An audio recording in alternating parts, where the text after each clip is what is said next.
Saya tanya sekarang, Habib itu keturunan Nabi apa bukan? Keturunan Nabi apa bukan? Habib Rizik turunan Nabi bukan? Habib Bahar turunan Nabi bukan? Habib Lutfi bin Yahya turunan Nabi apa bukan? Habib Taufik Segaf turunan Nabi apa bukan? Orang Purbalingga sudah bersaksi bahwa mereka bukan keturunan baginda Nabi besar Muhammad. Mencium tangan mereka mulai malam hari ini. Haram mencium tangan mereka mulai hari ini. Keluarga Nabi Muhammad SAW setelah Nabi Muhammad meninggal dunia, mereka pindah ke banyak tempat. Ada beberapa yang pindah ke Mesir, tempat saya. Ada beberapa yang pindah ke Yaman, dan dari Yaman ada beberapa Indonesia juga. Jadi sampai hari ini masih ada keturunan Nabi Muhammad SAW. Berarti di Indonesia juga masih ada ya? Insya Allah masih ada. Insya Allah masih ada, betul. Nah, Syekh itu kan dari Mesir gitu ya. Kalau dari Mesir itu tandanya dia keturunan dari Nabi Muhammad itu seperti apa itu? Di Mesir ada peraturan ketat terkait hal ini, ya. Jadi di Mesir ada yang namanya Niqabatul Ashraf. Ini sebuah lembaga yang diakui pemerintah Mesir. Lembaga tersebut tugasnya adalah memverifikasi siapa keturunan Nabi Muhammad dan siapa yang bukan keturunan Nabi Muhammad. Yang keturunan Nabi Muhammad dikasih karne atau dikasih seperti ID card gitu. Kalau punya ID card ini berarti 100% keturunan Nabi Muhammad, karena di Niqabatul Ashraf tersebut atau yang lebih terkenal dengan istilah niqabah, ya, itu ada pakar ilmu nasab di sana. Jadi kalau ada orang yang mau cek nasabnya, mereka cek itu silsilahnya ke siapa sampai ratusan bahkan ribuan tahun yang lalu. Contoh misalnya, saya sendiri, saya tahu siapa kakek saya yang 1000 tahun yang lalu. Serius, saya tahu namanya, kerjanya apa, pindah dari mana, istrinya berapa, anaknya berapa, saya tahu semuanya, semua informasi itu. Terus informasi itu kayak diwariskan gitu. Jadi ayah saya ceritakan itu kepada saya, nanti saya ceritakan kepada anak saya, dan seterusnya, seperti itu. Beberapa hari kemarin berseliweran tentang Niqabatul Ashraf Mesir yang tidak mengakui nasab Alawiyin. Apakah ini benar atau hoak? Mari kita pastikan. Yang mana dalam perihal ini ada salah satu pelajar Indonesia yang menetap di Mesir melakukan interview kepada pengurus Niqabatul Ashraf. Langsung saja mari kita ikuti. Atas nama Muhammad Yasir Rahmatullah, yang mana beliau waktu itu sedang berada di Niqabatul Ashraf Al-Husain. Di tengah ramainya permasalahan nasab, kami melihat ada tokoh agama berkata bahwa Niqabatul Ashraf di Mesir tidak mengakui keabsahan nasab Sadah Ba'alawiyah sebagai Ahlul Bait. Dari situ, kami terpanggil berkunjung ke kantor umum Niqabah tersebut dalam rangka tabayun dan belajar wawasan tentang Ahlul Bait. Kebetulan, tempatnya dekat dengan tempat kami kuliah.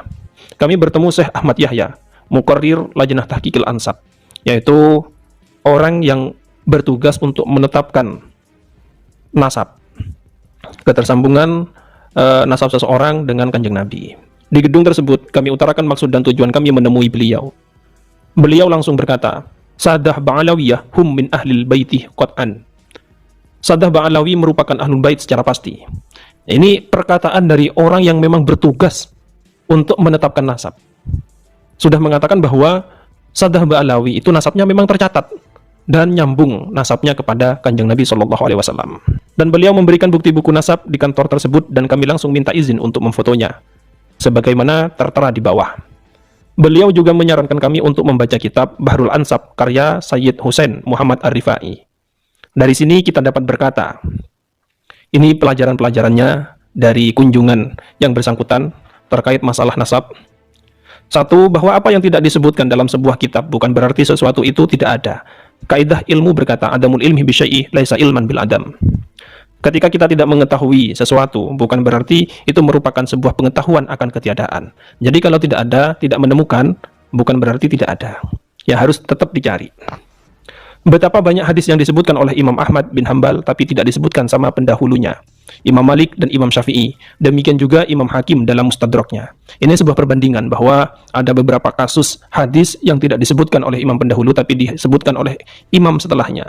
Nah ini kalau kita mengacu pada harus ada di sebelumnya, berarti hadis-hadis yang terdapat dalam kitabnya Imam Ahmad ya harus ditolak, karena tidak disebutkan di kitab-kitab ulama sebelumnya. Iya, saya juga sering dengar ya, kayak di Mesir, Yaman, anak-anak kecil itu tahu tuh leluhurnya gitu ya. Betul sekali. Kalau menurut saya sendiri, apa sih manfaat ketika kita mengetahui leluhur kita gitu? Baik, itu sebenarnya ada dua manfaat gitu ya. Manfaat yang pertama, manfaat sosial, supaya tidak ada yang berani mengaku keturunan A padahal dia bukan keturunan A. Makanya muncul pentingnya yang namanya pakar ilmu nasab. Supaya kalau ada yang mengaku dari suatu keturunan, langsung dipanggil pakarnya. Ini benar nggak dari keturunan A? Gitu. Ini manfaat yang pertama. Manfaat yang kedua lebih ke tradisi ya. Jadi kan setiap tempat itu ada tradisinya ya. Budaya ya. Budayanya betul. Di negara Arab secara umum, khususnya di Yaman dan Arab Saudi, itu terkenal sekali budaya nasab itu. Jadi itu lebih ke tradisi seperti itu. Dan sampai hari ini di setiap suku di Mesir, Arab Saudi, Yaman itu ada pakar ilmu nasabnya. Terus kalau ada perselisihan tentang nasab langsung dipanggil dan ditanya. Pakar ilmu nasab itu lebih keren lagi. Tahu nasab semua sukunya sampai Nabi Ibrahim. Iya, jadi jauh sekali. Jadi memang sudah ada ya. Betul. Terorganisir gitu ya. Sangat-sangat terorganisir. Tapi Syekh, kita boleh nggak dalam agama meragukan nasab seseorang? Masya Allah, ini pertanyaan yang bagus sekali. Dalam agama, meragukan nasab seseorang itu boleh dalam satu kondisi saja, diragukan oleh hakim. Selain itu, kita tidak diperbolehkan untuk meragukan nasab seseorang. Rasulullah SAW bersabda, "Man idda'a ila ghairi abihi wa huwa ya'lamu annahu ghairu abihi fal jannatu 'alaihi haram." Barang siapa yang mengaku ke selain ayahnya dan dia tahu bahwa dia bukan ayahnya, ancamannya apa? Ancamannya diharamkan surga baginya. Jadi Rasulullah membuat batasan. Tidak boleh mengaku ke selain ayah kita dan di waktu yang sama tidak boleh meragukan nasab orang lain. Bahkan ada satu hadis lain dari Rasulullah SAW bahwa di akhir zaman bakal muncul dua peristiwa yang merupakan kekufuran. Peristiwa yang pertama, orang yang teriak-teriak depan kuburan karena sedih ada yang meninggal dunia. Itu peristiwa yang pertama. Peristiwa yang kedua, saling meragukan nasab. Kata Nabi Muhammad SAW. Jadi memang Nabi Muhammad SAW sudah kasih kita kabar bahwa di akhir zaman bakal muncul peristiwa-peristiwa seperti itu. Saling meragukan nasab. Berarti kita tidak boleh meragukan nasab seseorang ya? Betul sekali, tidak boleh meragukan nasab seseorang sebagaimana tidak boleh ada orang yang mengaku kepada selain ayahnya atau kakeknya. Jadi dua-duanya tidak boleh gitu. Meragukan nasab seseorang tanpa adanya perintah dari hakim itu tidak diperbolehkan. Kenapa? Karena kalau kita buka pintu tersebut, nanti bakal ada kekacauan yang luar biasa ya. Nanti tiba-tiba ada orang yang ketuk pintu saya, Anda bukan Anda bukan anak kandung dari ayah yang ada di akta kelahiran itu. Nanti nggak ada aturannya lagi gitu, seperti itu. Makanya yang diperbolehkan meragukan nasab adalah hakim dengan dengan syarat-syarat tertentu seperti itu. Karena itu termasuk caci maki juga ya? Betul sekali, betul sekali. Ini caci maki dari banyak segi gitu ya.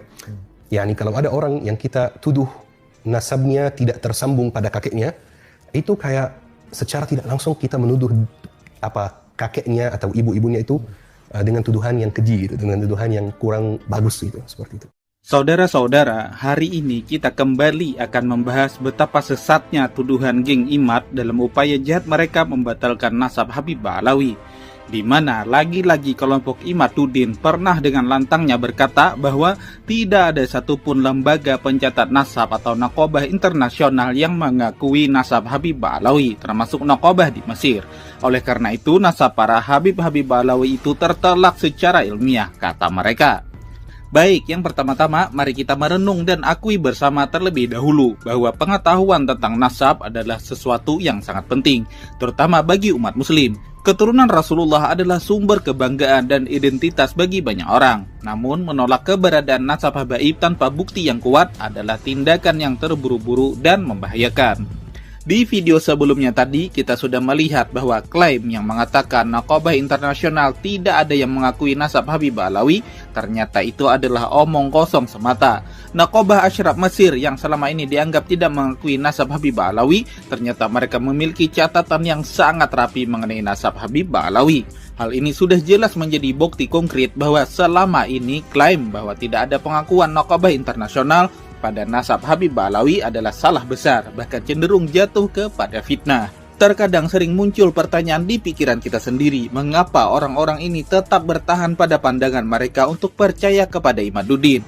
Apakah ini hanya soal kebencian pribadi, atau ada hal yang jauh lebih besar lagi, yaitu menghapus identitas serta warisan Rasulullah yang sangat berharga, yaitu Ahlul Baitnya? Dengan maraknya kampanye hitam seperti ini, harapan mereka, para Habib itu nantinya akan ditinggalkan oleh masyarakat dan tidak akan didengar lagi. Nauzubillah min dzalik. Jika kita masih bingung harus percaya kepada siapa, maka pilihannya sangatlah mudah. Percayalah kepada orang-orang yang sudah bertahun-tahun menghabiskan masa-masa hidupnya untuk meneliti dan mempelajari tentang nasab-nasab para keturunan Rasulullah. Dan mereka itu ada di nakabah-nakabah internasional, yang mana kesemua nakabahnya itu tidak ada satupun yang meragukan bahkan membatalkan nasab para Habib Ba'alawi sebagai keturunan Rasulullah. Nah, sedangkan si Imad hanyalah bocah kemarin sore yang baru coba buka-buka kitab nasab, kemudian dengan sesumbarnya dia menyalahkan ulama-ulama yang sudah ratusan tahun meneliti tentang nasab. Ini kan konyol. Nah, tapi lebih konyol lagi kok masih ada orang yang percaya dengan si Imad ini. Heran. Hingga pada akhirnya kita tetap hanya bisa berdoa saja, semoga orang-orang yang masih percaya dengan Imaduddin, Allah berikan hidayah dan taubat dari kekhilafan mereka. Amin Allahumma amin ya rabbal alamin.